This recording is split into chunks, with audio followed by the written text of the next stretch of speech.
quite a potent system moving in here for our Sunday time period here in Indiana. I'm going to give you guys the update on what to expect, what we don't know, what we do know, and also give you guys a little bit of an update on our Clipper system moving through for your Thursday evening tonight. So, starting with the HRRR model, this is a model that we like to use quite often here at ICN. It's short term and it's usually fairly accurate in terms of its precision. We're going to see our Clipper system out there in Illinois moving in late tonight, 5, 6, 7 p.m. We're going to see our first snowflakes over by the Gary, Lafayette areas. That'll move east, southeast, reaching the central part of the state by about 9, 10 p.m. Some light to moderate snowfall there, and that will continue to track east, southeastward, clearing the state by sunrise Friday morning. So time frame for this, first flakes in northwest Indiana there will be right around 5, 6 p.m. tonight, and it'll clear the state by around sunrise Friday. In terms of accumulation, model, exact same model here, HRRR, we're seeing a couple inches of accumulation there across portions of North Indiana from Indianapolis and points northward. 1 to 2 on the model here. Could see isolated 3 in spots if we're lucky. 1 to 2 should be the going forecast for a pretty good area. Now, not everybody's going to see that. We're seeing areas in here like a dusting ½ inch here to 1.5 inches up there. So a general 1 to 2, really. Some places will get 3, some places will get a ½ inch. Overall, it's not going to be too big of a deal, but I will say that any slick roadways can cause some travel issues. So just be aware if you're traveling tonight or tomorrow morning, especially in north central Indiana. Attention is now turned back to the system that will likely bring impacts to Indiana for your Sunday time period. There's been a lot of hype out there about this system, and it is looking to be impactful. Yes, it will likely be impactful for us here in Indiana and also our surrounding states, Illinois, Ohio, perhaps even southern Michigan. Well, let's go ahead and dive back into this. So this is a U.S. look here at our systems, precip types, rain, snow, et cetera, et cetera. We're seeing a very good agreement here between our 3 major models, the European, the American, which is also called the GFS, and also the Canadian model, also known as the GDPS. We're seeing the European being the most accurate, so we're going to stick with the European solution right now, but I will note trends just here in a second. I'll go ahead and get into that in just a minute. European model does show a system developing up here in Oklahoma, roughly around that Saturday morning, Saturday evening time frame. There's your system right here out in Oklahoma. That is going to move up our direction, reaching us by early Sunday morning. This is 15Z Sunday. That is equivalent to 10 a.m. Sunday morning. We're seeing that system, first flakes flying in southern and southwestern Indiana.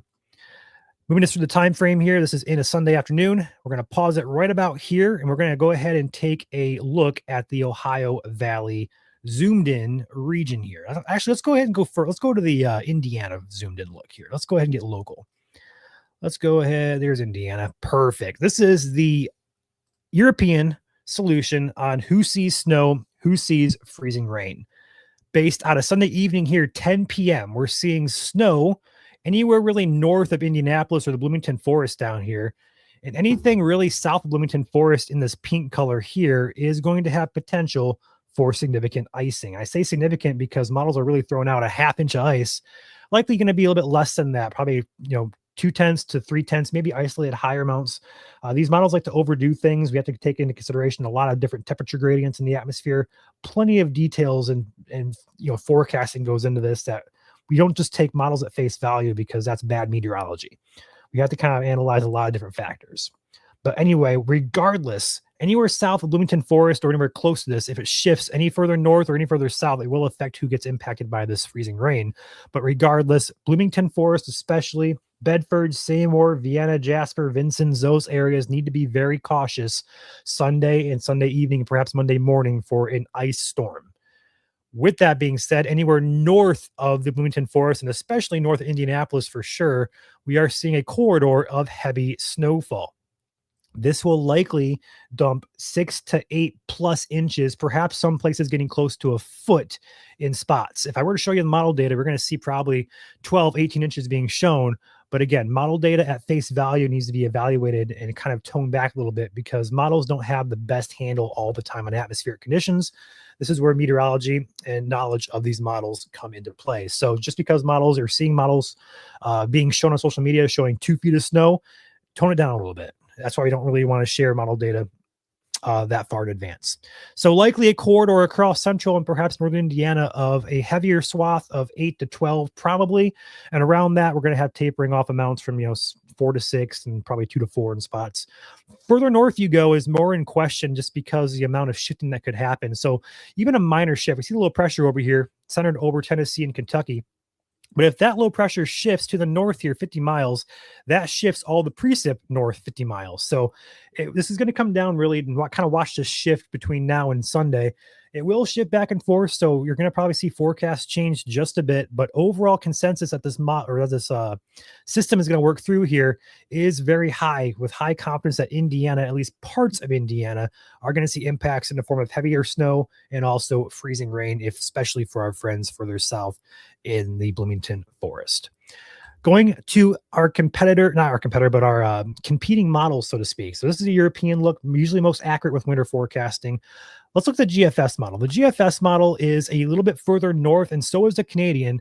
This is what we're going to keep an eye on because we have been looking at a trend to the north over the past 48 hours with these models. It's not very uncommon to see that. So we're going to have to see if it corrects itself back south. But in my opinion, I think the north trend is going to stick. I do think we could see some snow as far south, as far north as that southern Michigan border area.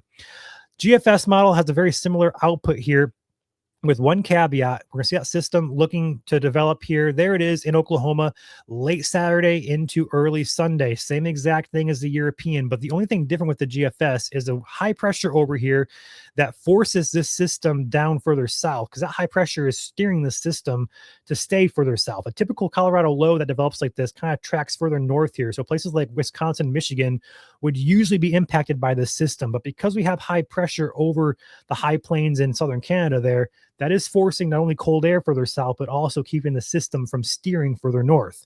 So with that being said, this GFS model has a weaker high pressure area over those areas, which is allowing that system to come a little bit further north. Going into Sunday, we're going to stop the model right about here, switch our view over to Indiana once again. So bear with me here. This is the GFS American model for you guys for your Sunday. So a pretty similar output, but just a tad bit further north with the snowfall here, almost reaching the Michigan border, Ohio border, by around that evening time frame. And as we move this into late overnight hour, we're going to see that model continues to shift that further north. So places like Gary, Fort Wayne, Angola areas will get into some snow according to the GFS model, and perhaps our friends in Michigan along the 94 corridor getting in on that as well. So this is going to be the battle of the models here. We'll look at one more, and that is the Canadian. So typically speaking, again, the European is the most accurate. The GFS usually follows the European, but we are seeing that northward trend on the Canadian as well. So we kind of have to pay attention to it. This model also similar picture. There's your system developing out in Oklahoma, roughly around that Saturday evening time frame. Develops here. Let's go ahead and move this into Sunday. Comes up and bam, we're going to pause it right there. And this model, very similar to both GFS and European, but also favors that northward trend into the northern part of Indiana as well. So we're going to keep a close eye on this in terms of the exact track. And again, wobbles are expected with this system. So no final forecast until likely Saturday or late Friday night at the latest.